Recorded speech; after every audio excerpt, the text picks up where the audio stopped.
Hey guys, it's Lottie from the Stand Comedy Club podcast, which you're currently listening to.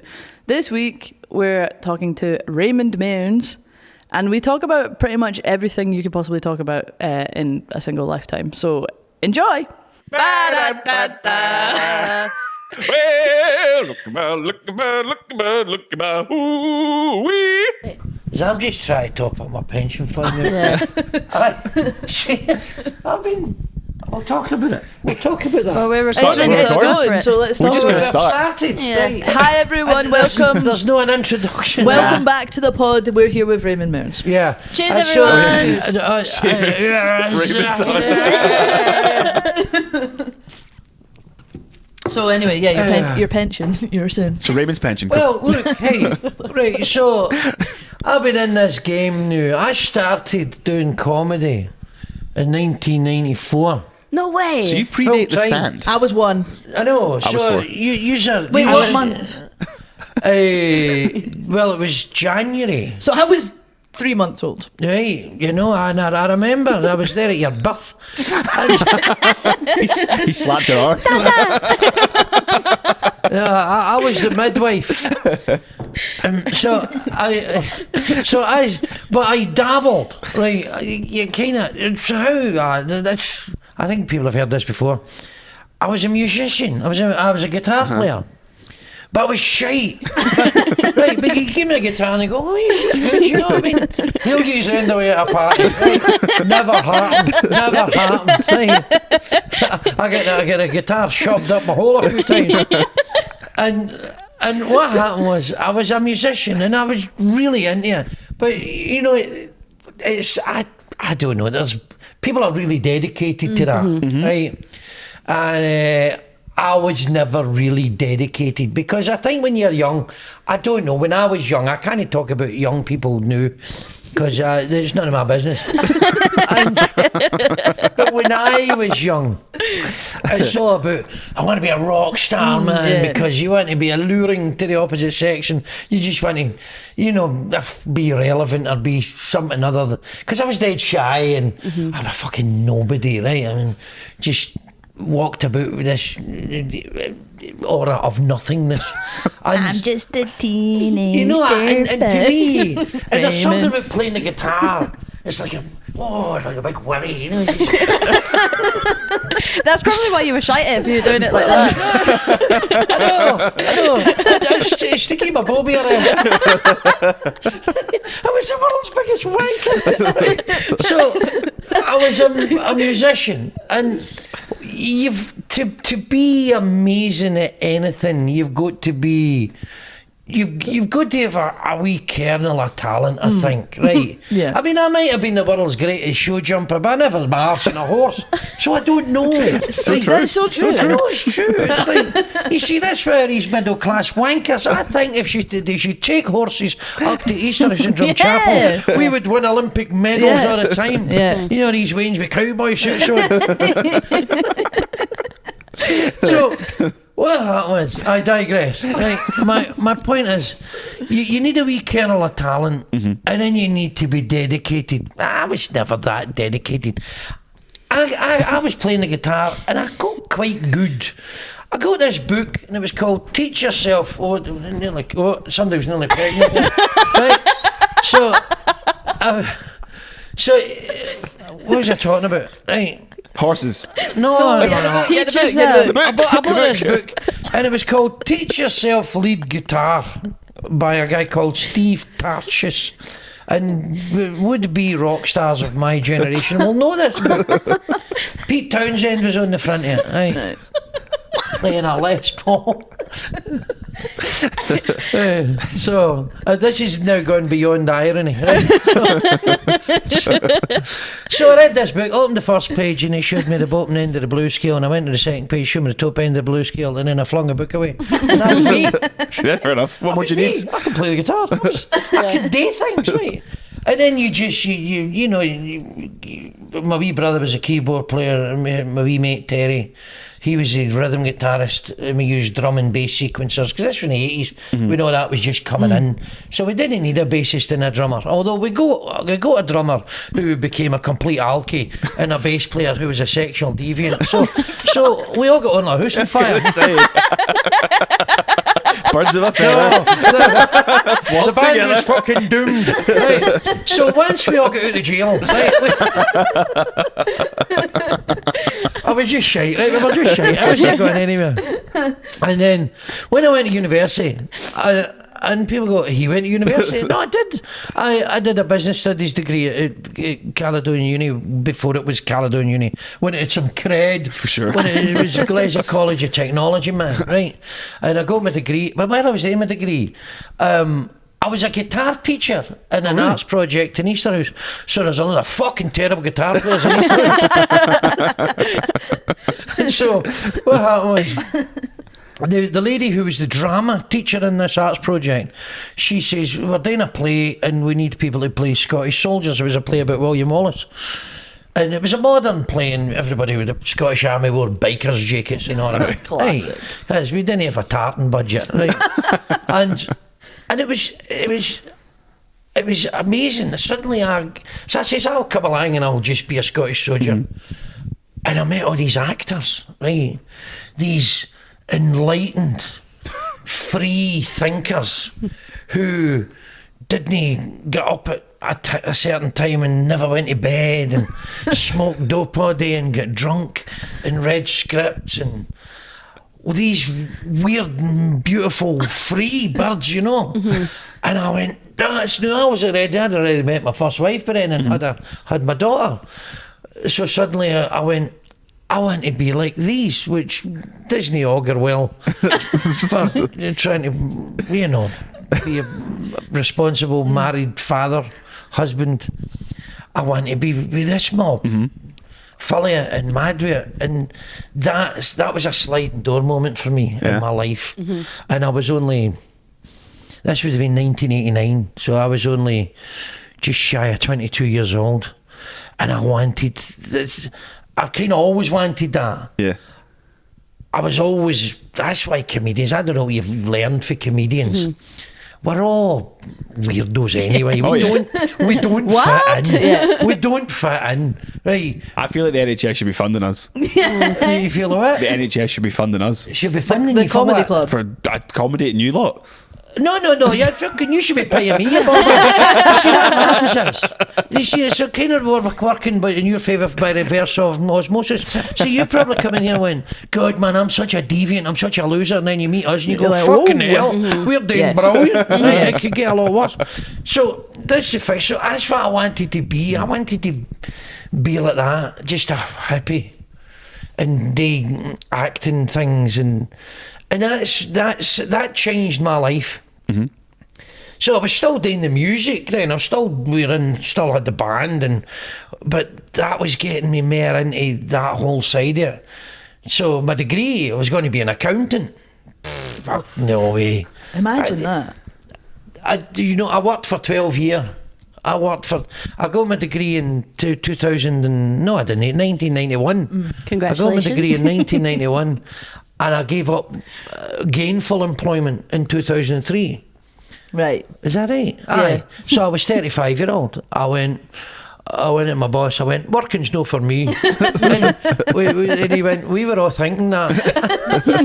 we kind of had that clocked. So what were you working as an accountant? Well, no, what I did, I was going to train as an accountant, but I never got any IBM to be a management accountant. Right.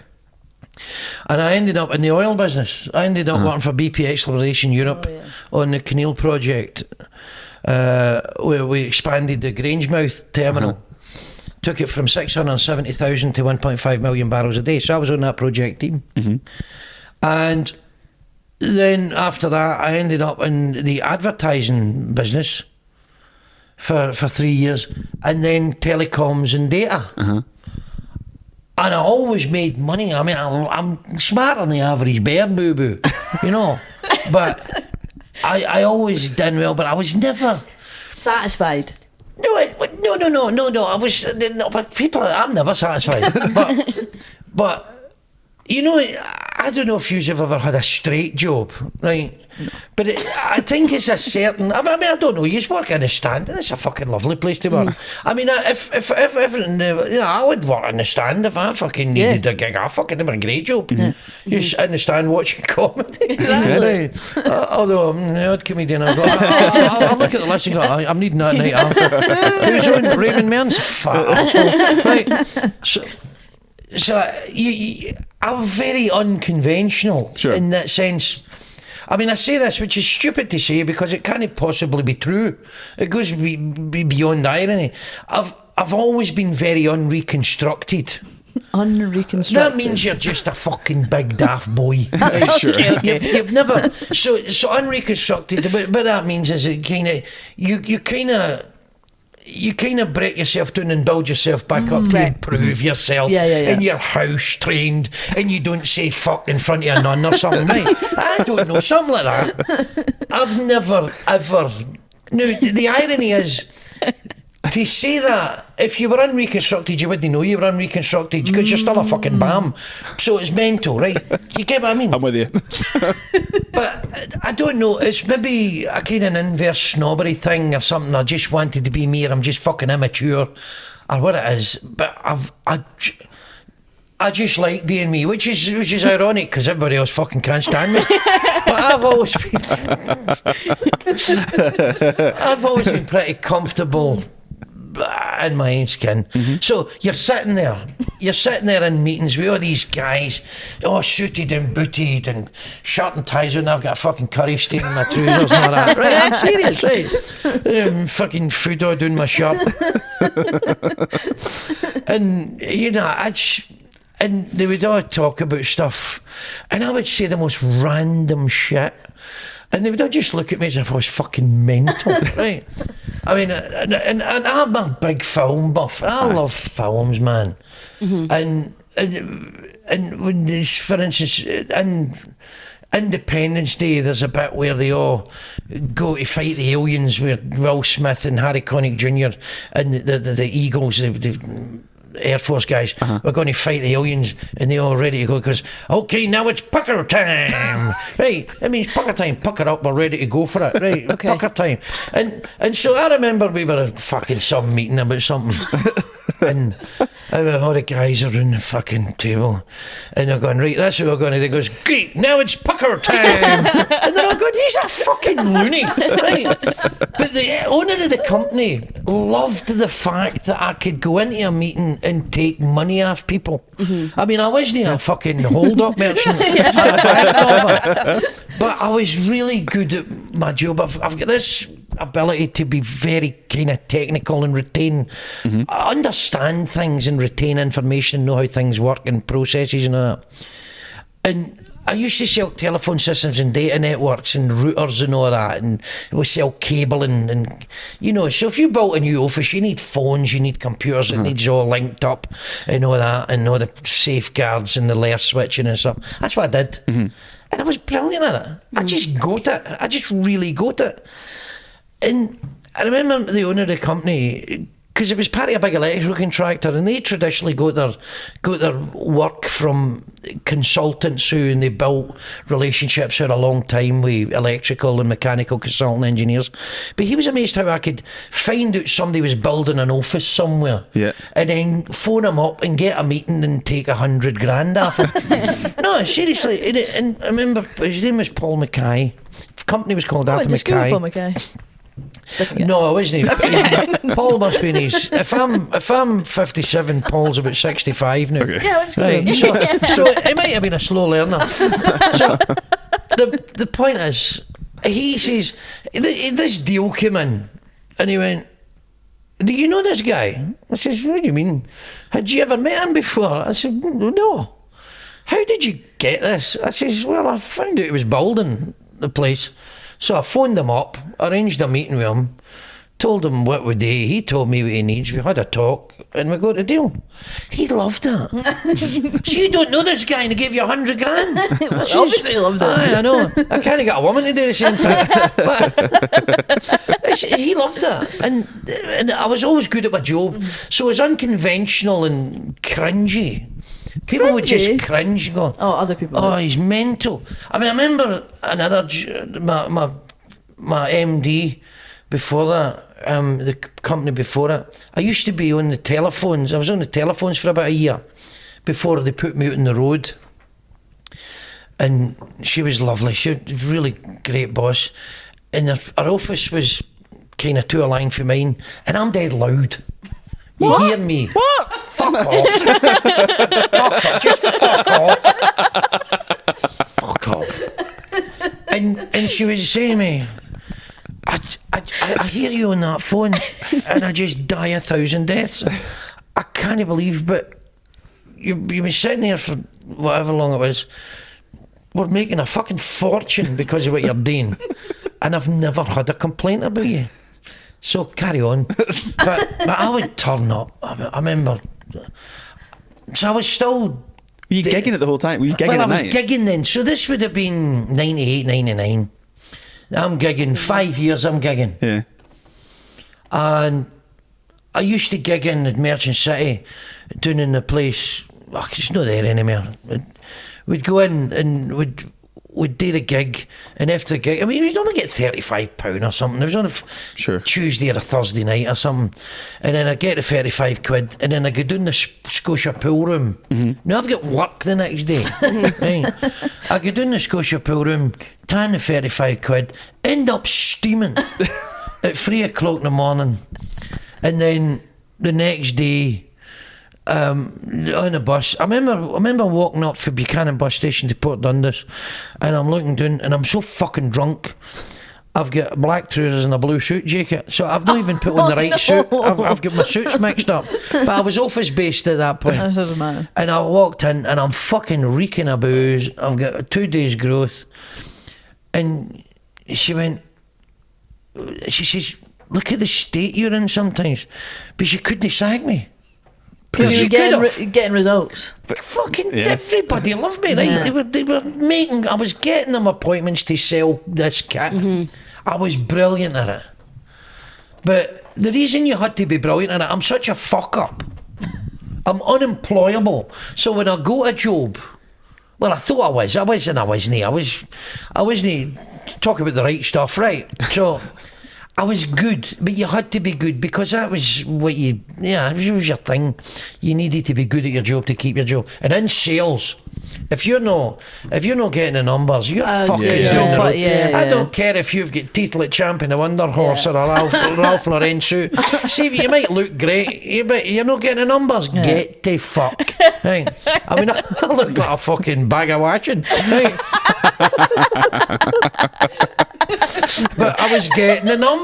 I remember phoning a guy up, and I was fucking relentless. So what you do when you're trying to make appointments? Hello, such and such. This is Raymond Mearns. I'm calling from Scotia Telecom. I'd like to speak to such and such. Is he expecting a call? Yeah, I spoke to him last week. Lie. Right. He said to call him back this morning. Brilliant. Put you through, and you go to the guy. How you doing? He deals with it. Can we make an appointment? And you would get these wee. Do you know, are you free next week? Would Wednesday be good for you? Thursday easier? No, he's got to answer you. He's got to answer you. He's got to say one or the other. You've asked an open question. Yeah. Well, it's called a branching close, actually. That's a closed question. It's a branching close. So is Wednesday morning good for you, or would Thursday be better? And he's actually, before you know it, that fucking loser tricked me, and I'm like a wizard. Mind control. Right, I was good at it. I was really good. Remember I phoned the guy up and I was relentless, and we go, no, neither. Oh, he's clever. Oh, a voodoo master. Here. I tell you what I'll do. I'll phone you back in 3 weeks. No, don't phone me back in 3 weeks. I say, but 4 weeks be easier. Don't phone me back. I'll phone you back. I know you're busy. I'm busy. I'll phone you back in 2 months, and you just phone him fucking back. And I'll phone him back and go, how you doing? I said, I said, do you remember me? He says, your voice is very familiar to me. And I would go, great, not taking it as an insult. And eventually go, just fucking send the guy up then. Right? And that's always, I'm boring the arse off his. No, it's interesting. I was good at that. That's what I'd done. So that was about 99. But the point is, I never quite fitted in. I was in that corporate thing. But maybe is that why you were good, do you think? Because people, like, the people that you're selling to are used to people being really, like, clean cut and, like, smooth and all and that. Conventional. And then they relate to you Do you because know you're just a normal guy. Actually, funny enough, I remember I phoned the guy up, actually, and I subsequently worked for these two guys. And I phoned them up. And actually was in the advertising business. I worked for the Sun newspaper. And I phoned them up and he put me on speakerphone and I heard him going, listen to this cunt. And they were all laughing. And I ended up getting a job for him. He gave me a job, a side hustle, running psychic roadshows all over central Scotland. What? So, Sorry, what? Right. Psychic. So, right, okay. This has never come out in a podcast before. Psychic roadshows.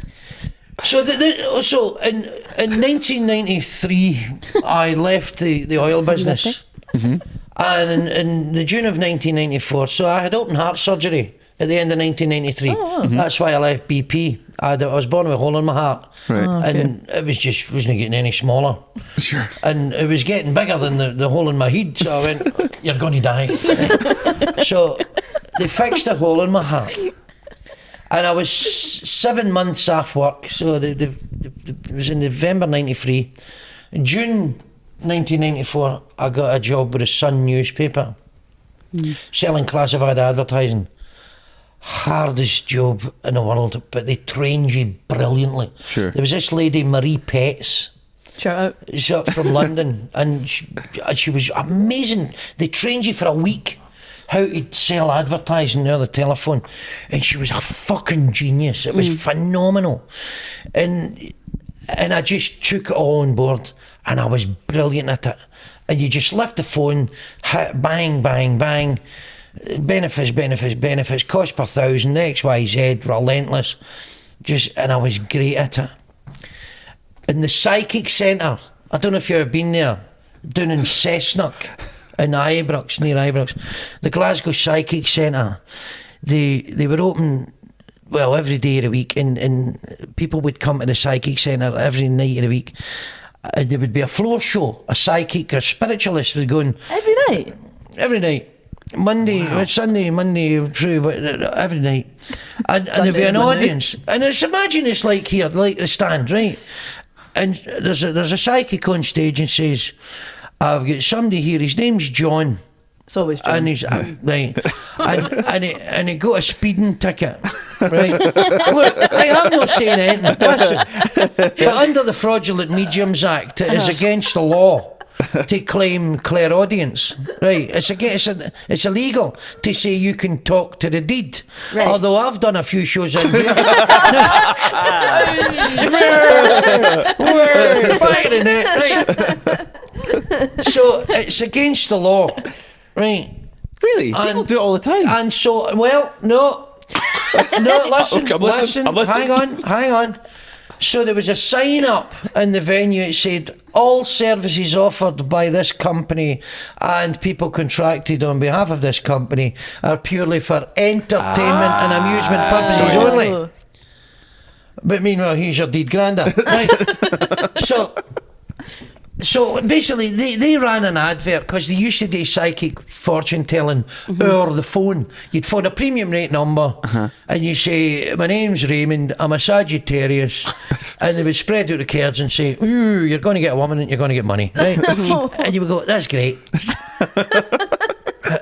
If you're facing imminent death in a horrible way, they never told you that. They would hold back. Right. They would just tell you a load of pony. If they got 5 death cards in the trot, they would go, I'll keep him on the line. It's not as if he's going to need any money for next month's rent. So basically, I'd phoned them up. I'm at the Sun newspaper, and I phoned the Psychic Centre to run their ads. They did a lot of advertising. So I says, how you doing? I'm phoning for the Sun Scotland and the News of the World Scotland. And that's what, and he went, fuck, listen to this cunt. I'd never heard anybody like me. I don't know. And every year they get the Sun calendars, you know, naked ladies and all that. And it turns out they were both gay anyway. Sure. And it says we want the other calendar. Right. I don't know, we did one. We did one with dudes on really? it. Aye, we did. I didn't know that It's still up my wall. Right. So It's just Raymond every and month. so they basically said to me, I started hanging about with these two guys and hanging about the psychic centre. We've been doing, It's the weirdest. and then they says, do you want to run outside events for us? And what we would do, it was simplicity, it was beautiful, simplicity itself. We'd find a place which had a pub that had a big function room, right? Which might be busy on a Friday and a Saturday with an engagement or something that I do. But it's always empty Sunday through to Thursday. So I would go to the place. I'd go in and go, you're the owner? Aye. How would you like that place full of people on a Monday night or a Tuesday night? How you going to do it? We'll run a psychic roadshow. So we'd bring loads of fortune tellers. We'd charge people. We got 100 and 150. It was mostly women who went to these things. You get some blokes, but it's mostly women were into that. And we got 150, 200 women on a Monday night. Right? We'd do a poster, put it in the district, people would see it. And then they would turn up, we would charge them £3 for a cover charge because there would be a floor show. Sure. You know, somebody doing psychic readings in the rooms and maybe doing a bit of who's got a dog called Benji and all this.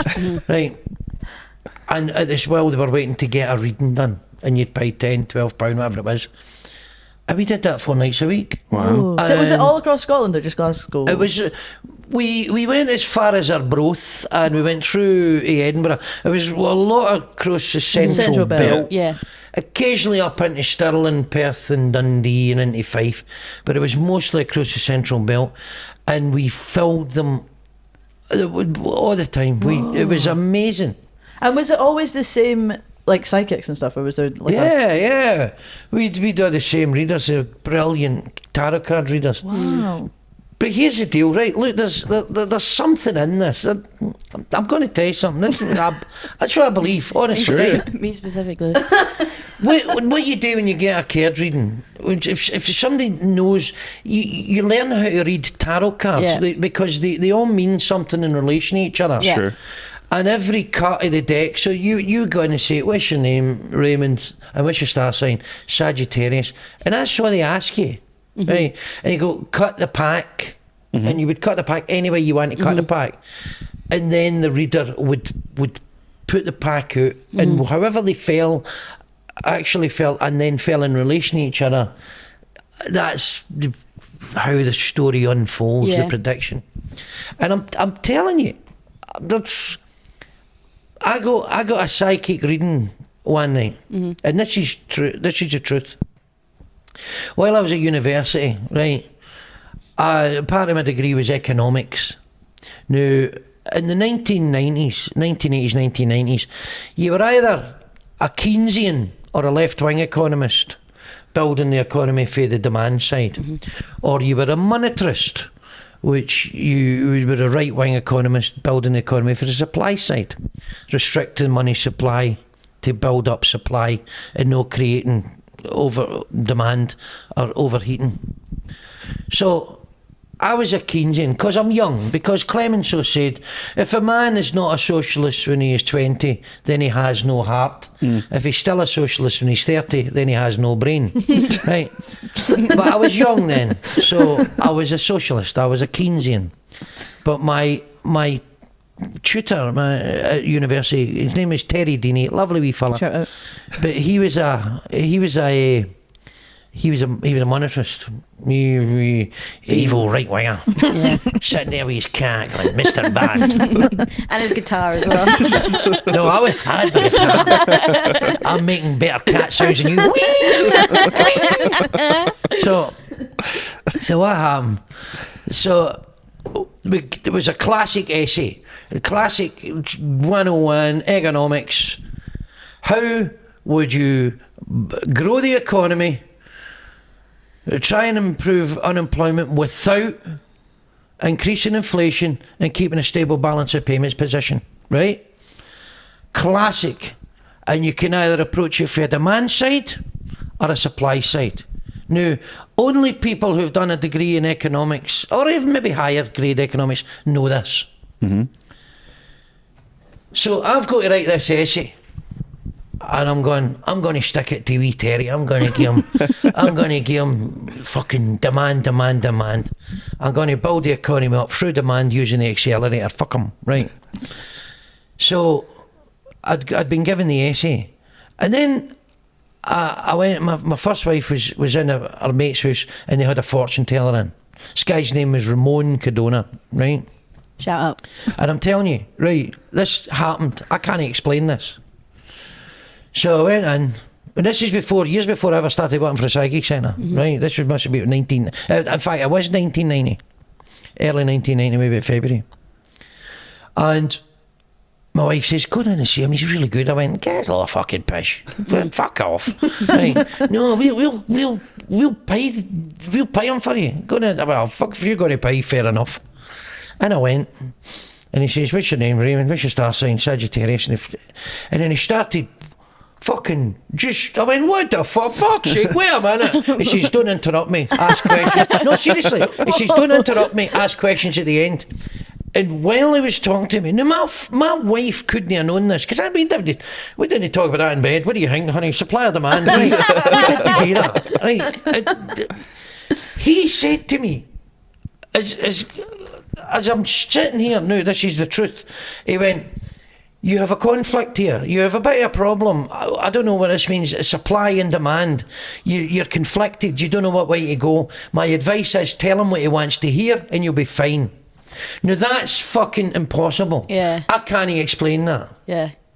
And I'm very sceptical. Okay. I can't explain that. But what I'm telling you is the God's honest truth. That is mad. It's true. I think in general, tarot cards and that kind of thing, psychic, well, no, maybe not psychic, but tarot cards for sure. I don't necessarily believe that it's some sort of like spiritual thing being read through the cards, and I don't think the person knows stuff that they can't know. But I do think that there's like a benefit to it, like gives you a different perspective on whatever problem you have in your life. So like someone might say, oh, something kind of vague about what they're reading the cards to you, but then the way that you interpret it and the way that you think about whatever problem it is in your life or whatever thing it is, then that's beneficial. Yeah. But what you've said is quite mad. specific. Quite specific. So It's pretty specific. Yeah. no, Huh? That's the point. Yeah. That's the point. That's fair enough. Did you have a black dog? Yeah, or something? yeah. Right. We didn't bother. You had a dog? Maybe it was a cat. Right? It was terrapins, mate. Right? Now, fair enough. They're going fishing. Yeah. I don't know. Yeah. I just don't know. But when I was at the psychic centre, Does that give you a different perspective on it at all? well, this had already happened to me. Yeah, yeah, This yeah. had happened years before. So I went to work for the psychic centre in 1996, 95, 96, 97. 98. And that's obviously years later, and I'd had this experience. So, from a certain perspective, like you say, it depends on your point of view. No, you think it's just entertainment, it's just a bit of fun, £10, you take, cost you £10, you go to fucking pictures. Go watch a film, I go and get a psychic reading. Nah, I don't know. Sure. Right, go and get a psychic reading in the pictures. Shuffling the deck. Oh, fuck, we've drove to another. Turn the light on. Shh, give it down. So you started doing comedy in 1994, but you went full time in like 2003? Aye. Took me 9 years. So how did you juggle gigging regularly and building up your career as a stand-up with being a professional and working as a sideshow guy and doing advertising? Like, was it an easy thing to kind of manage all that, or? Mystic Meg told you. No, it was just, I mean, you just done it. Yeah? I don't know, easy or no easy. I mean, you just do it. Was there? See, when you first started, where were you performing? Was it like? Was it all over the UK, or was it just Scotland? No. Right. Well, I never started really going out of the UK until about 97, 98. Right. But early in my career, I was I was persona non grata, right? In a lot of comedy clubs, right? I remember. Don't worry, that'll change. Don't worry. I remember Karen Carr. I remember phoning her, and I said to her, "Gives gigs, by the way, gives gigs." And she went, "And you're very guttural." That's what she said. I'm fucking don't know what that meant, even this day. And I'm very friendly now with Karen. She thinks she's be going fine. It just shows you the world changes. Yeah. But my nickname was King of the Toilets. Right? What would happen? I've never said this. I've never told anybody this. Because nobody would give me gigs, I went and got my own gigs. Sure. Right. I just went into every fucking half-arse boozer anywhere that would let me stand up and talk shite and pay me. And I remember people saying, "You've damaged your career because of what you're doing. You're basically, you'll go into any fucking boozer rolling about the floor with the drunks. It's not art, it's not this." I says, "What am I going to do? Nobody will book me." Yeah. Here's the interesting thing. Jane Mackay, who Legend. Yeah. Jane and Tommy set up the Stand Comedy Club. I was never ever booked by the Stand until the Glasgow room opened. Whoa. Because Jane fucking hated me. Right? I'm going to tell you a true story. I've heard that from a few people about She other people. fucking hated me. Hated me. No, this is a true story. Just up the road there, so we are doing a boat in the Woodlands Road. There was I don't know if it's still there. There was a pub called the Holt Bar. Yeah. What is it? It's Was not there called for that. years. I know what you're talking about. It's not called Remember that anymore. Jimmy Reed used to drink in it and all that? It was Sure. a famous old boozer. Used to have jam nights and all that and stuff. And it was run by a guy, Billy Borland, whose stage name is Billy Bonkers. A great guy. a total free spirit who was actually a fairly proficient hang glider as well. Which, How did you? well, the amount of dope he smoked, he probably didn't need a hang glider. It was anyway. Billy, great guy. And he ran the Holt Bar, and I remember me and my pal, who's now a headmaster in a school in Glasgow. I says, "I've got a gig up the Holt. You might come?" He says, "I need bother." Went up the Holt, and Jane was booked to do the gig that night as well. And she knew who I was, and I knew who she was, and they were running the Stand Comedy Club. Maybe it was before they went to York Place. Maybe it was in the old Still when it was Chris like nights. Place or Yeah. whatever. I fuck knows. Yeah. Or the Tron Keeley House or some fucking thing. But I was never booked anyway, so I don't know who the fuck it was. And I remember, I recall, I was on stage and Jane came up on stage and kneed me right in the balls while I was performing. Now, I thought that was fairly unprofessional. No, just exactly what led to that, I don't know. What I do remember is I says, "Who here believes in God?" Right? And I'm supposed to have said, I don't think I said this because it sounds too funny for me. I'm supposed to have said, well, Jane put her horn up. And I remember Jane putting her horn up. No, who believes in God? No, who doesn't believe in God? That's right. Who doesn't believe in God? And I remember Jane did put her hand up. And I'm supposed to have said, although I wouldn't swear to this on the Bible, right? But I don't believe in God anyway. But I said, "Who doesn't believe in God?" Jane put her hand up and I went, she says, "I don't believe in God. I don't believe in God." And I went, I'm supposed to have said this. I don't believe you really believe that. You're just annoyed at him because of the body he gives you. No, that deserves a knee in the balls. Right, if I said that. No. I don't believe I said that. Right. Allegedly. Because, but actually, I maybe could have said that. Fair enough, I got a kick in the naggers, right?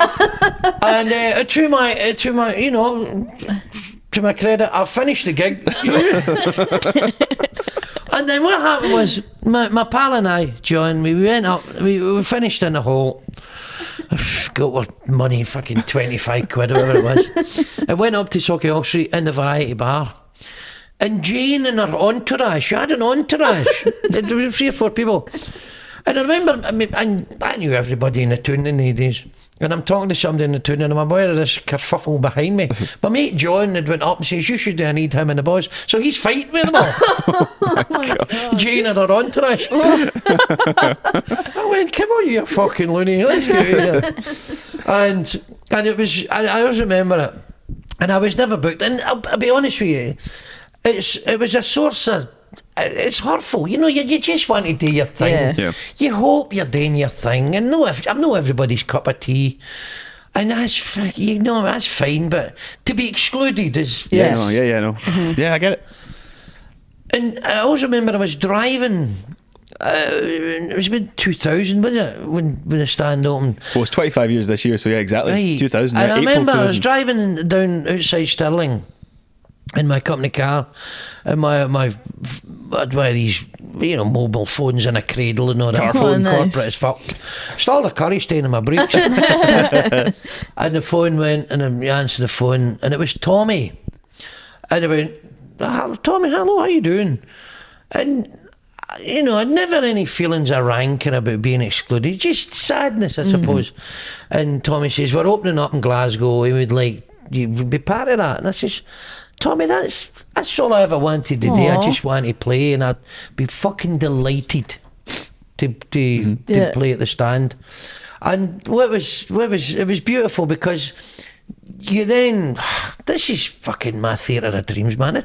To play here is an incredible gift and a privilege, and I can understand why a lot of younger comedians would go, I want to play here. To play here is see when this place is full. Yeah. I remember Bill Burr came in one night. I was in with Kevin Bridges. Whoa. Me and Kevin were standing at a bar. He's over there right now. And I was on stage, right? I was on stage, and it was during the Glasgow Comedy Festival fucking years ago. And I'm fucking ripping it. And you know what I do? I make it up. I fucking do it all day anyway. Yeah. And I remember Bill Burr, and he says, you know what? I couldn't understand a fucking word you were saying, but I could tell you were fucking killing. You were fucking killing, man. And it was so cool. brilliant. Oh my God, yeah. It was fucking brilliant. Yeah.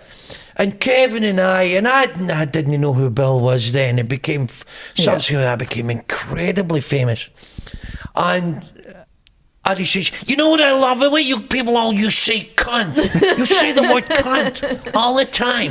And you watch me say twat. You say cunt. Twat. And he did it one of his podcasts, and Kevin from him says, Bill Burr's name checked us in his podcast. That's No, cool. wait, what, recently? Said he was in, fucking ages years ago, ago, okay. when Kevin was in nursery school. Years ago, and I was only 28. It was years ago, and that was amazing. That's so cool. And to play here, this room cooks. It's perfect.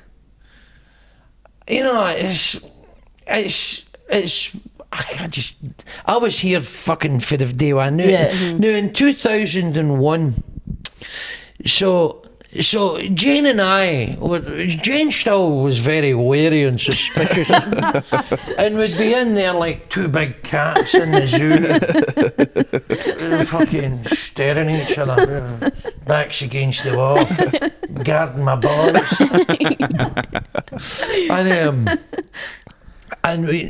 so the stand used to do the Highland tour. Oh yeah, I remember this. Yeah, I've heard about it. Yeah. Fucking the greatest holiday, and I've been some good holidays. I've been to the Bahamas and Barbados and cruises and Disney World. I've been to Asia and Australia.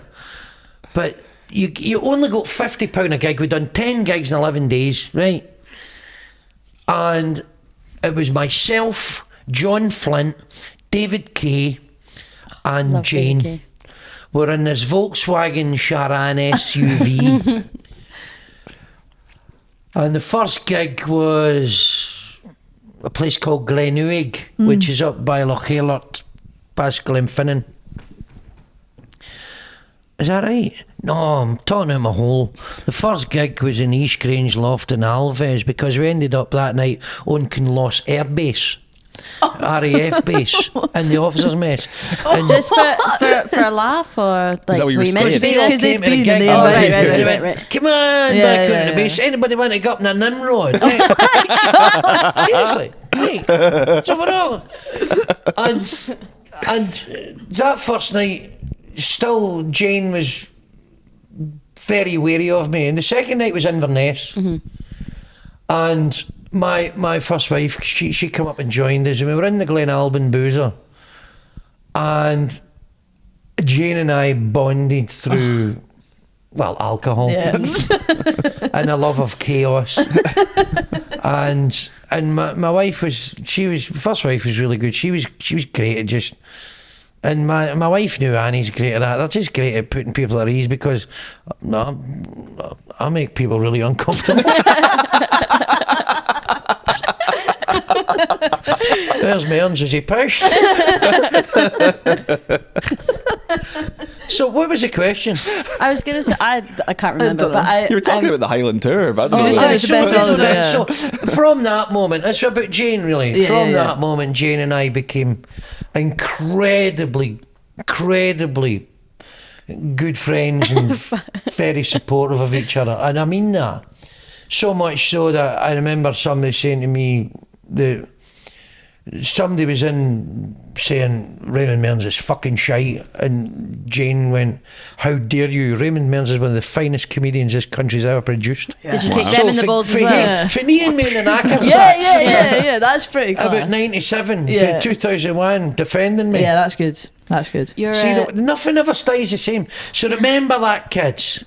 if she hates you at the Things- start, nothing ever stays the same. If your life's shite the now, it'll probably be shite tomorrow, but it won't be shite forever. Yeah. Just Keep at it. moving forward. the you're a fan favourite at the Stand Glasgow here. Staff favourite. Yeah. Am I? Yeah, Oh, definitely, yeah.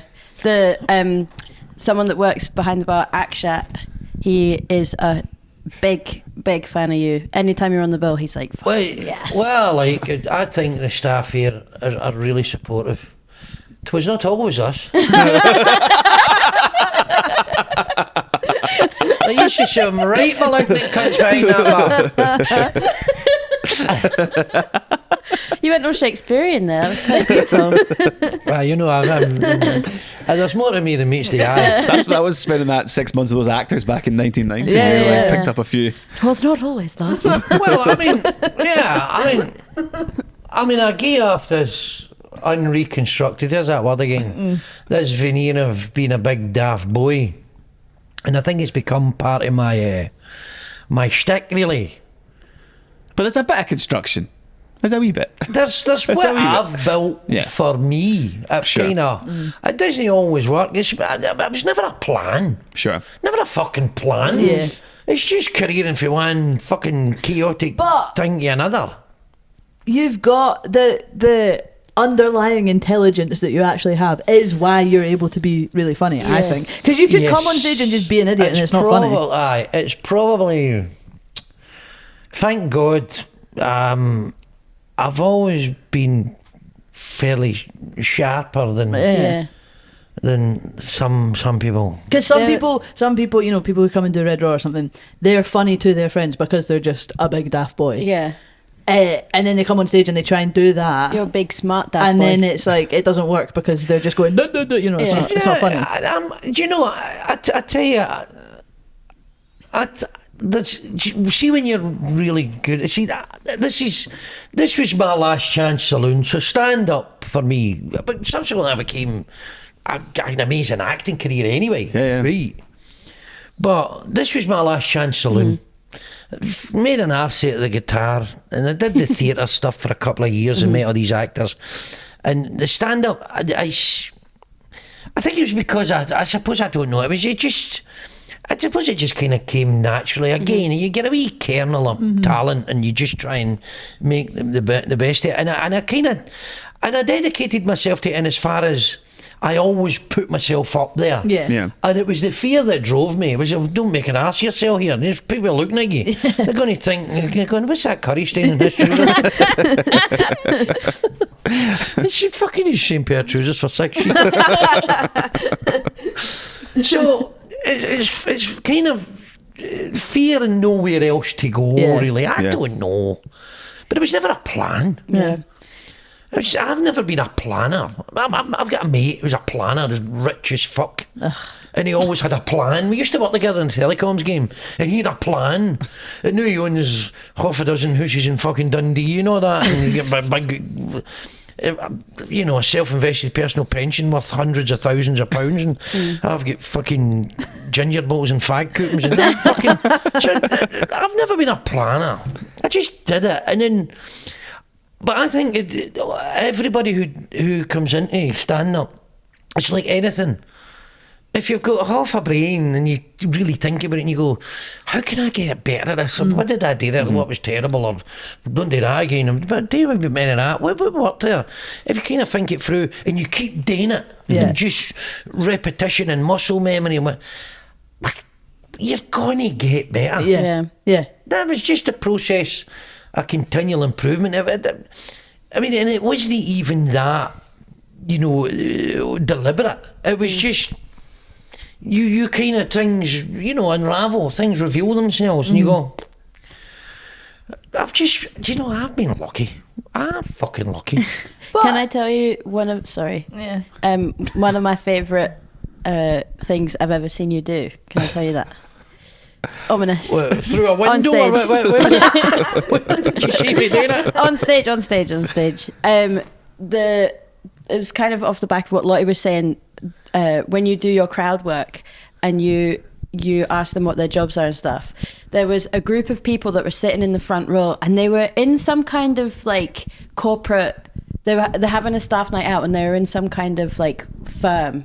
I can't remember what it was for, and they were like really guarded, and they were like kind of short with you, not like in a grumpy way, but they were just like not given much, not interested. Tell them fuck all. Yeah. And then you left, and then when you came back to do a bit more, you were sat down, and then you were chatting about something that happened. You were like, oh yeah, and this in 2005 and blah blah blah blah blah, and then you said something like, and when this act came through and your business was put under fire from like this legal thing, and you basically just outed the company as being like dodgy, and it was because did they say where they were? That they said the firm, and then there was something in your brain, you were just like, oh yeah, so when this happened, like, and you fucked over. It was an energy company, and you were like, and you fucked over like hundreds and thousands of people, blah blah blah. Like, what would you say about that? Yeah, I was standing behind the bar, and I was like, yes, yeah. So. Right, I mean, I read everything and I retain a lot of it, and I'm curious. I had a business career for 12 years, and I was fucking, you know, I was effective. I wouldn't always look the part, but I understood it. But I don't know. I read 2 newspapers. I subscribe to the Telegraph and the Guardian. To get both sides. Yeah, okay, let me see what the Nazi bastards are doing. And I'm just like that. I read loads of books. I'm always buried in a book. I do like it when sometimes you're like going on a rant or whatever on stage, and then you'll get very like specific about some historical like something that people generally don't know about, but you just go like really in on it. Well, I love reading history. Yeah. And a lot of history books, a lot of politics. And when you read biographies and autobiographies, you're getting history from not only the person's perspective if it's an autobiography, their perspective, but they're very much people of their time. Yeah. And they'll give you an insight into that historical event or something that happens, whether it be, I don't know, Muhammad Ali or fucking Ulysses S. Grant or whatever. So you're reading about all these people, you know, Nelson Mandela, and I just read. I like to read. And then, so something will fire a synapse in the brain. And I've read it, and it's in that fucking vast archive. And your mind then somebody will say someone. something, and I'll go, and I'll go fucking boom. Like, oh, fuck. And you know something? I'm not so sure. I mean, I don't think it's that clever or that deliberate. And I don't mean... But when you see it, you go, fuck. And I think it's more... I think it looks better. Yeah. It's like scoring a goal with an overhead kick. It's still a fucking goal. Yes. I don't know, but it looks impressive. Yeah. But like, Aye. I think I really like learning stuff and reading and all that sort of stuff. But it doesn't stay in my brain. Like I remember the vibe of something I've read, and I couldn't tell you a fact. No, I don't believe that. Right, I don't believe that. I think what you are the victim of negative self-talk. Well, maybe, but You see when you say things like that, see we go. I mean, that's why I still look like a bag of washing. Right. Look at me, I'm a bag of washing. Right. So it's almost self-fulfilling. If you say, and I hate to hear people, but I say it myself, no, I can't do that. Fucking bullshit. I remember a very wise man said to me, his name was John Hall, senior instrumentation engineer on the Kinneil Terminal Expansion Project. He says, no, you're not thinking straight. I said, what do you mean? He says, clever people can do anything. And I believe that. I just wish it's I a was good- clever. Yes. But I was going to say this actually. You're very good. Like you quite often come in and will like watch other, generally like younger comics who are newer, and you're very good at like giving them advice, but not in a. You'll just be like, "That was shite. Do better next time." It's really it's really good. Aye, because I'm certainly not avuncular in the sense that I'm putting my hammer in anybody. There's I'm not even aware of I don't know if it's not something I say out to deliberately do. If somebody asks me, Yeah. But I think it's easy to sugarcoat. You know, if a comedian had, they come off and yes. they say to her, how did I do? It's Was like, it not Susie McCabe that said that she Maybe. watched you come off, like somebody came off stage after absolutely tanking, and the first thing you said to backstage was, and how do you think that went? I know, well, I mean, you could tell them a comforting lie, but I prefer the fucking awful truth. But yeah, it's more constructive and they'll learn better that way, surely. Yeah. Do you know what? You live or die by what you do on stage, Yeah. and you know what? This game retires you, right? The lessons of the stage, and I've said this, and it's a David Mamet quote, and it's fucking beautiful. The lessons of the stage are immediate and terrifying, right? You can write a book, and somebody buys that book, and you're sitting in fucking Malibu or something, a retired supermodel, right?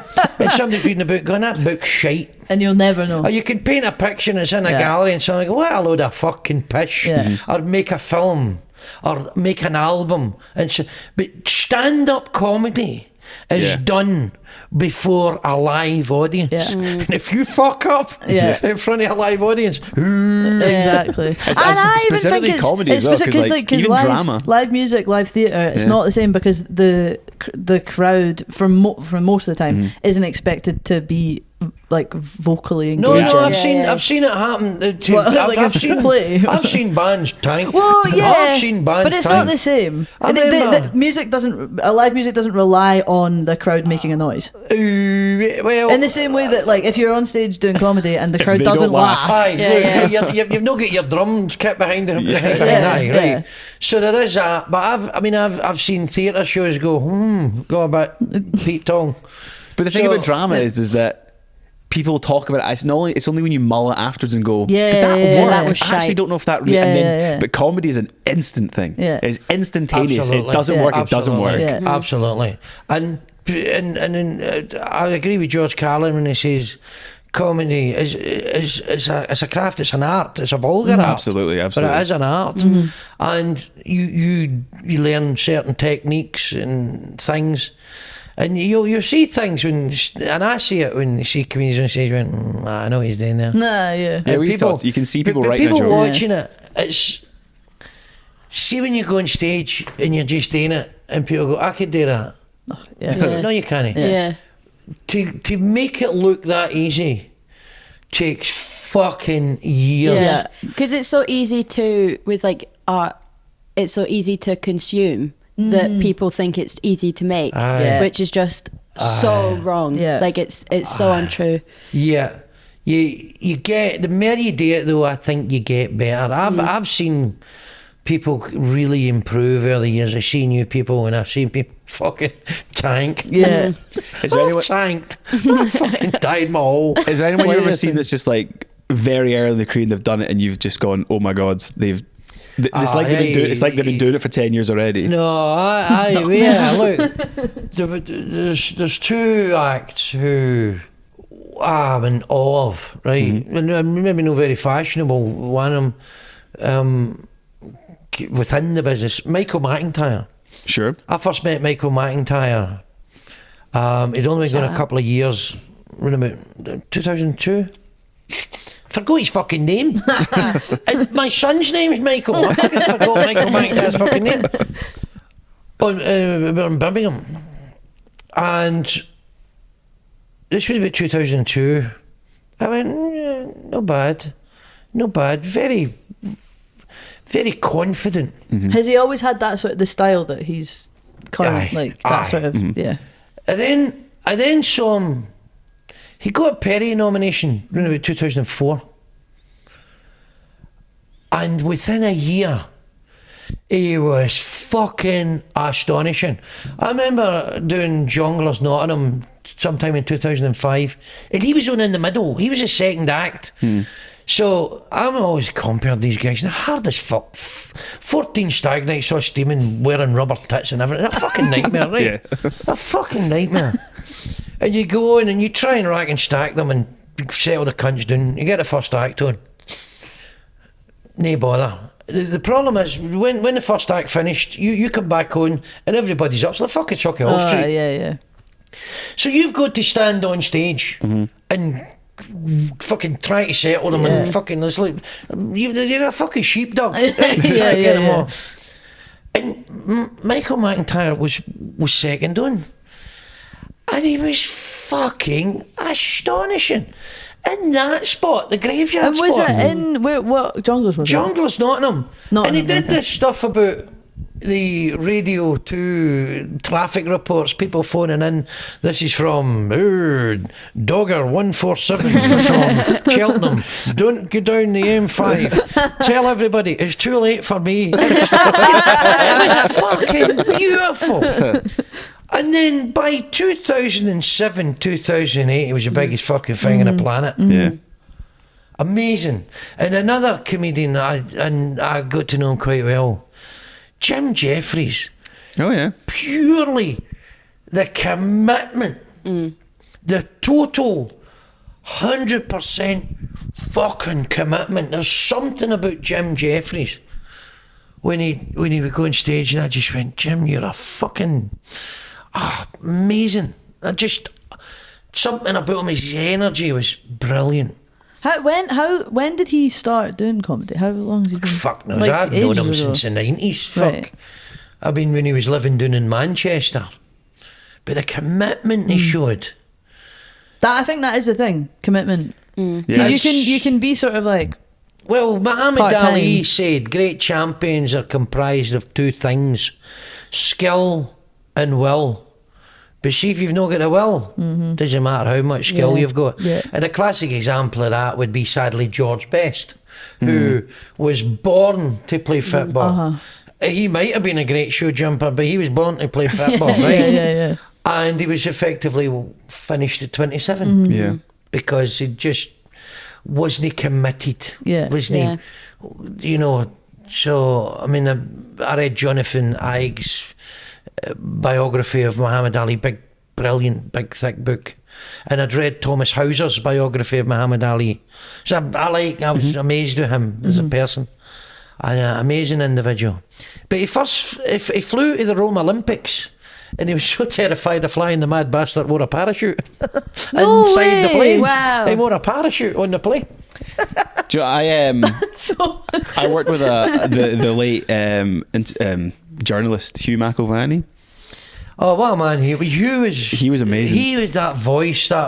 He did all these voiceovers, football voiceovers, and that lovely gravitas in his voice. He used to talk when he talked for hours about when he interviewed Muhammad Ali and about like the stories that he told him, like about that. He sounded amazing. It was so. That's such an interesting life. Yeah. I think Muhammad Ali, the balls the man had, because during the Vietnam War in the mid-60s, he was drafted. And he says, I'm not going to fight. My enemy's here in America, where I win a gold medal for the United States and I can't sit at a white man's diner. Made perfect sense to me. Yeah. They took away his boxing licence. They took away his ability to earn money. Yeah. Put him under house arrest. He started running about with Malcolm X and Elijah Muhammad and all the black Muslims and all that, and fucking seriously sticking it to the white man. Yeah. But amazing, the balls the guy had. Fucking, how brave he was. But you wonder, I mean,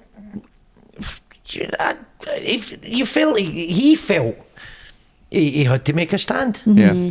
But really brave. Yeah, really. Because, he could easily have.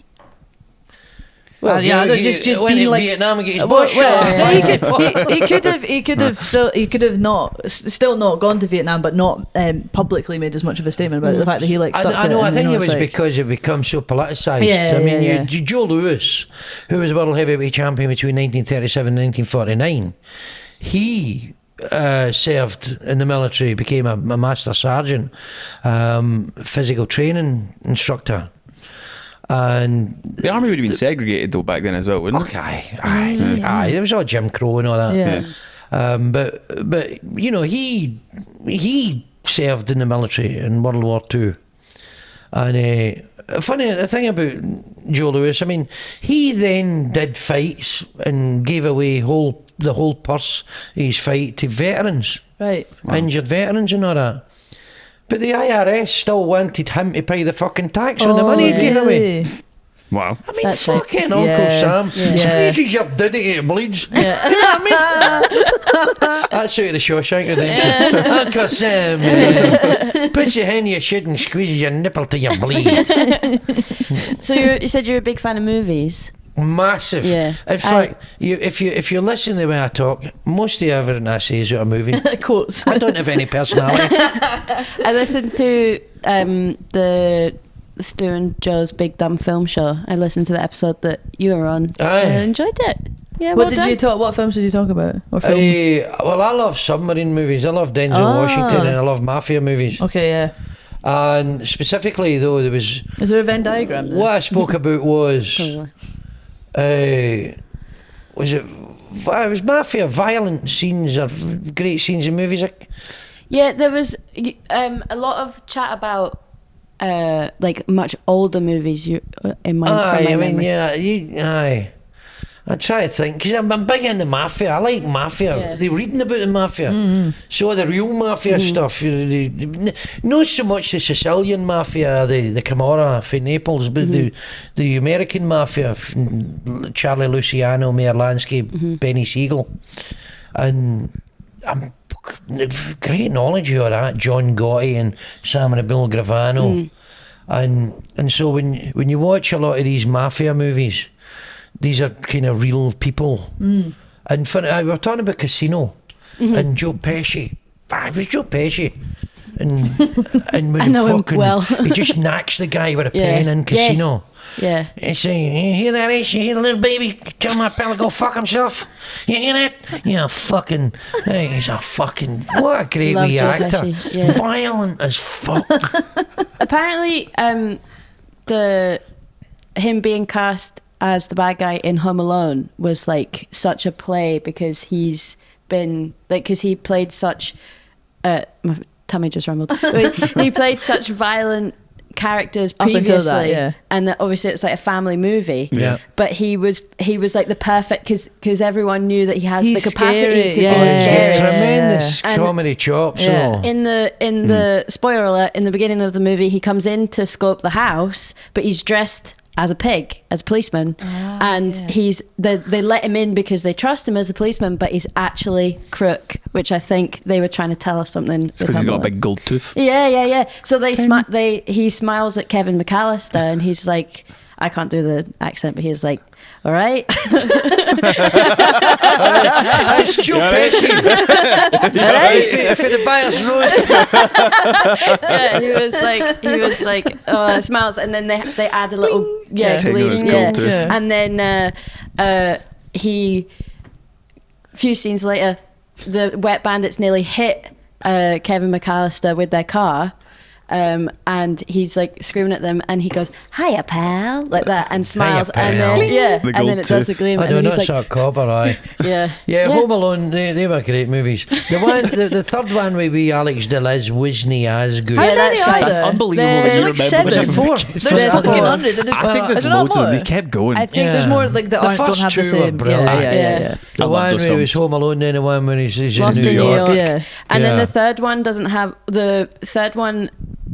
Kevin McAllister in it, and it's like a bomb threat or something. I don't know. It's like a. There's Well, a, it was the wee there's like, it's there's like Alex a, DeLiz's name is or something. and there's like a Maybe. memory card and a remote control car or something Yeah. that they've got to get some sort of technology thing. And then in the fourth one, it's the McAllisters and Kevin again, but Kevin isn't. Macaulay Culkin. Yeah, Oh, Yeah. what? it's So someone it's just different. a different actor. Yeah, I actually Well, love because the that fourth one. time he was 28 and Yeah. he's He'd in fully lost rehab it. getting Yeah. injections Yeah. for syphilis. Yeah. Yeah. But you love mafia movies like Home Alone. Well, I like Joe Pesci. Yeah. I mean, an actor I think is amazing is Denzel Washington. Mm-hmm. Right, he's fucking. I mean, he's great films. But Tony Scott, Ridley Scott's Ridley's late brother. Yeah. Tony Scott made great movies. Yeah. Fucking great movies. Tony Scott said himself, my brother Ridley, he makes art, but my movies are rock and roll. Nice. That's Imagine being called Tony sick and your as brother's fuck. called Ridley. Is that not his real name? That's I crazy. know, I mean, they're from Newcastle. Says, my movies are rock and roll. Tony Scott. What Ridley does? Ridley, what? That must be from fucking Middlesbrough. Must be a cockney from down Durham way. Ridley makes Tony. art. I make rock and roll. Rock and roll. Yeah, I love that. It's Gavin Webster say proper films, proper films. films. Proper joke. Proper joke. Proper joke. Proper jokes. we need to get I Gavin look on like a the guy pod. that plays snooker with your brother. We need to get Gavin on this. Yeah, we I'd need to like get to Gavin get Gavin I on. love Yeah, Gavin. you need to get him on it. You Yeah. need to get down to Newcastle and Yeah, get yeah, Gavin yeah, on. We should do it in the do. Newcastle Yeah, we Club. should. Yeah. I wanted to ask you about something. So obviously, I mean, I hope it's not too soon, but obviously you were kind of a bit unwell not that long ago, and but what was kind of beautiful? Well, what was kind of beautiful What was kind of beautiful was not seeing you for 6 weeks. Not at all. I was going to say how the comedy community really rallied behind you, Yeah. and really kind of showed what a part of I know. what part of the institution you really are to this, and how much you mean to so many people. And like, I don't really have a question, but I remember thinking it was kind of it was a beautiful thing to Maybe see. if I sat long enough to think I'm a fucking statue. But it was amazing, like It was amazing. 'Cause I was fucked. I mean, I had a stroke the first day of the Fringe, and I was fucked. It fucked me. And I was, I mean, I live my life. I like to drink. I like to eat a lot of shite. I like to do fuck all.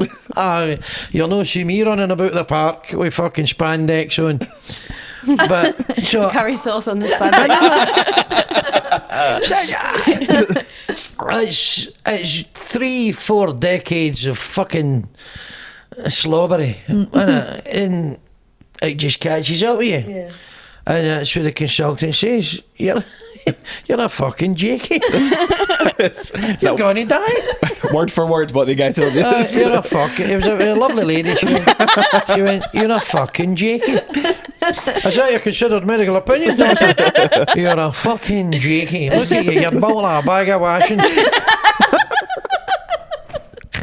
And I says, so I remember she says, I remember there was the look on her face, it was beautiful. I mean, God bless the NHS. Fucking, I'm so ashamed. But God bless the NHS. And I says, so she says, you're on blood thinners and statins for the rest of your life. And I went, well, I says, what if I change my ways? What if I lose 4 stone and walk around the park and stuff like that? She says, I would put you on the medication. I've never seen it. They always sit here and go, I'll do it. I'll give you 2 weeks. You'll be back in the booze like a fucking idiot. But was it?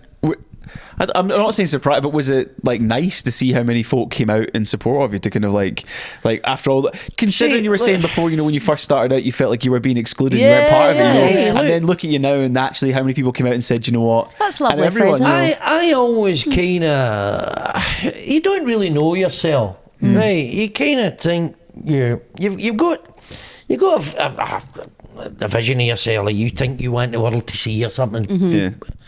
And I always thought everybody was kind of scared of me and didn't like me, and so I was. Bless you. All right, that picked that up. And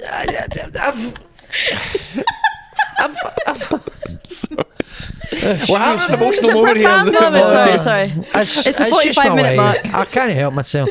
I'm going to, if I start to get really morose, I'll have a big fart. And it was amazing. I thought all these fuckers hated me. I swear to God, I didn't think. I tell you something. This is what I will. Really looking back with this knowledge, it's no maybe that surprising, because there's people, performers. There's performers in the comedy industry who, over the years, and no naming any names, but any comedians watching this know who they are.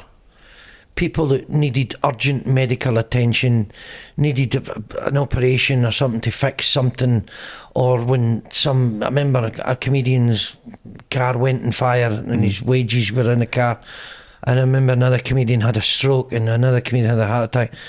The industry's always there, fucking right. And then the Comedians Benevolent Fund, straight away, there's 500 quid immediately. And all the other comedians, there's a GoFundMe, there you go, there you go, there you go. And I would always give anonymously, because I'm kind of trying to virtue or this fucking bollocks, right?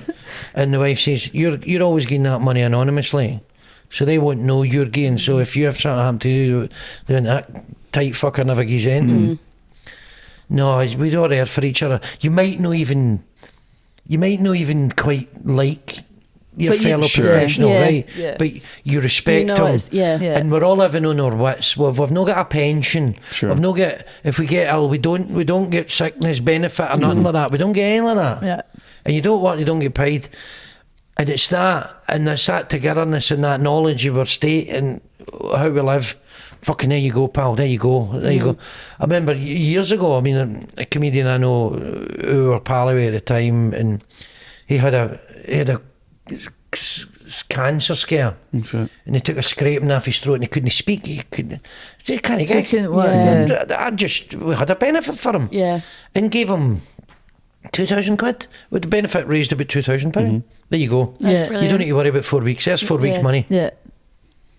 And that's so good. That's what we do for each other. So it's really maybe no that surprising. Yeah, I suppose. But I'm the Forrest Gump of comedy, right? We need more on that. No. I've been in the game that long, and I know everybody. Sure. And everybody knows me. And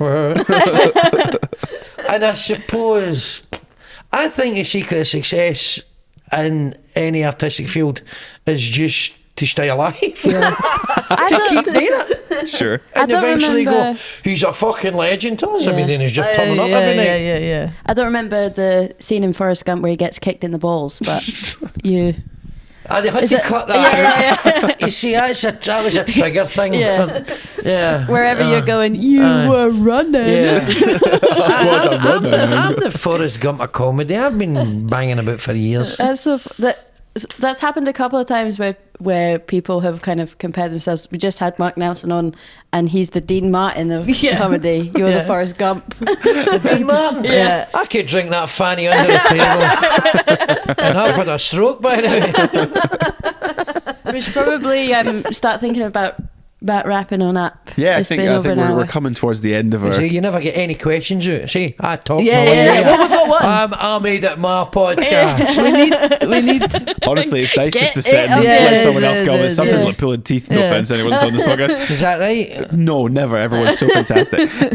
But before we finish up, we do our opening question at the end. So Molly's going to ask you the icebreaker. Go. So you love movies. You do. If you were to remake a movie, but you were a role in it, it was like exactly the same movie, but we've just kind of spliced you in. What movie is it? What character are you playing? Who are you playing beside? Well, I would remake the movie Next Time Ned. Okay. It's a bit of a deep cut. which was made in 2006, which I produced and helped to devise and played the principal role. I even I've heard about it. I Contributed- love that. This is my favourite movie. I even contributed to the soundtrack. On guitar. And Wow. we made this movie. I would remake it.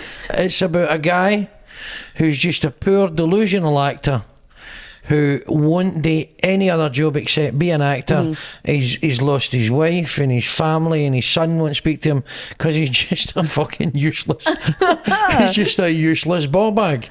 And his mother, look, spoiler alert, nobody's ever going to watch it. Can you Is see it it? available? Next anyway? Time Ned is available on Amazon Oh my Prime. god! Hey, get on watch Amazon it, Prime. watch So it. it's available on Amazon Prime.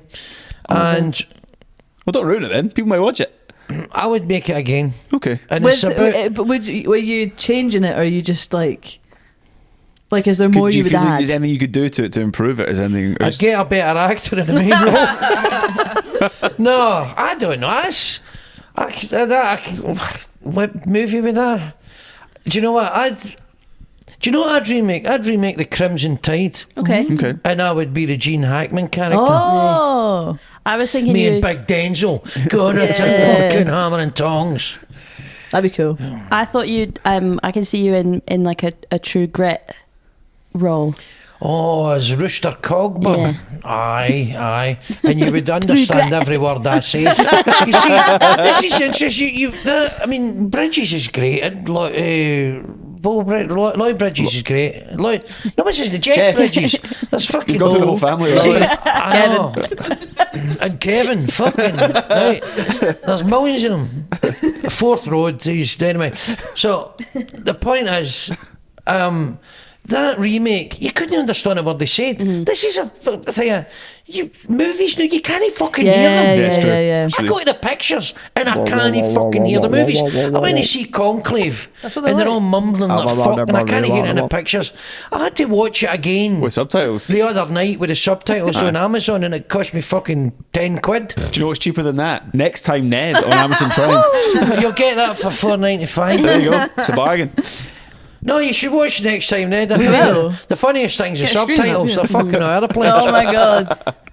Well, one of the funniest things my flatmate ever did was we were so hungover after after a night out. We were all staying in my friend Cammy's bed, and we were watching this Disenchantment. It's the same cartoonist as The Simpsons. Oh, sure. But it was so quiet. And Juliet said, "Can we turn it up? Because I've been lip reading these That's a fucking cartoon. and they're just like." It was the funniest thing. Oh, love you, Juliet. What film would you be in? Oh, You gotta be ready. I would want to remake. I don't know. What would you be? As in it's me as I am Yeah. right now. So you. I would be Kevin McAllister in Home Alone. Oh. What a laugh yeah. that would be me. That Just would like be good. chucking bricks at Oh, I've got it. Wait, no, you're fucking age. Kevin Carlton McAllister's 8 or something. I know, I'm going to do it. It's going to be me. They got the A kids whole home cheese alone. pizza just for me. Aye. So you're in the house, they go, the kid's home alone. That's probably his fucking house. Hey, what are you talking about? I think it would add a whole new element to that No, film. it would only work with you, the new. No, I want to, I want to be now. Aye. As a 35-year-old. I mean, you look like Amy Adams, the actress. Thank you. Yeah, you look like you got that kind of physicality. So, Thanks. In a good way? No, I mean, Getting name in the book. she, there was that film Arrival. Do you remember that one? Yeah, That's yeah. a good Yeah. film. Well, a load of shit. You know what I'm saying? That's a good Well, a film. load of shit. I had to go and watch that twice. What the fuck's this all about? I would do, I really like films that have unexpected slides in them. Do you know Slides? Unexpected what? Slides. Like a slide? Yeah. Slides? So that, What? yeah. What kind so, of slides are you talking about? So like it happens in the Goonies, it happens in George of the Jungle, and they're like walking around and they're like, oh, and then the floor falls from underneath them. They're like, whoa, and they go down this slide into this other area. Any film that happens in is an unreal film, and you're going to be like, That's she's crazy to talking say. shite, but it's like you'll see it and you'll be like, this. Well, there's one's one great. of the Bond movies has got one of them mad slides in it. Which one is it? It's the one where he's in Japan. You Bond only it? live twice. You only live twice. Sure. Oh wait, Yeah. is it like a thingy shoot? Like Aye, the flare Yeah, opens yeah, up yeah. and he Yeah, goes yeah, down the yeah, chute. yeah, He yeah. ends up coming out in some chair and Blofeld saying, Mr. Bond. Playing guitar.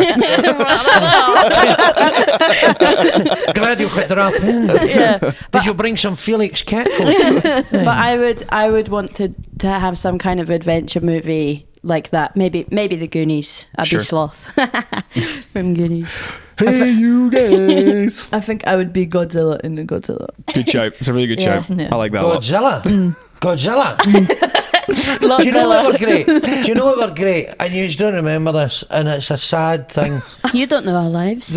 You know, Chewits. Yeah. Oh, and the dinosaur The that wore the dinosaur. buses Ah. he's the bus's skates. It was brought they brought them back, but there was the one which was Eudychus and Godzilla, where it was he's crashing, he's ripping off a bus depot and eating a bus, going, right.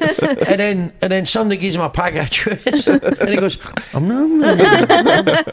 new Chewits now even chewier than Barrow and Furness bus depot. Fucking funny. So you'd be the Chewits.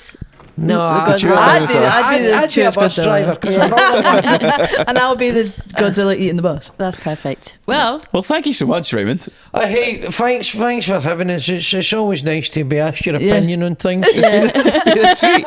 Well, no, it's been good. We've we had a had lot some of firsts. Some And do you know firsts. what? I hope it's entertaining. I Yeah. think my 100% all I want to do is make people laugh. Yeah. But also what You've you were done saying that. about You've achieved autobiographies and in the way this is kind of an autobiography, and through you Oh my God, and so your experience true. of that, we've learned a lot about the history of the club and a lot about the history of Scottish comedy in Glasgow. Yes. It's been very it's And been psychics. and psychics Yeah. and Forrest Yes, Gump. It's been and great. my 25-year career at Stand was payback for about in the boss. Well, on that note, bye. Bye.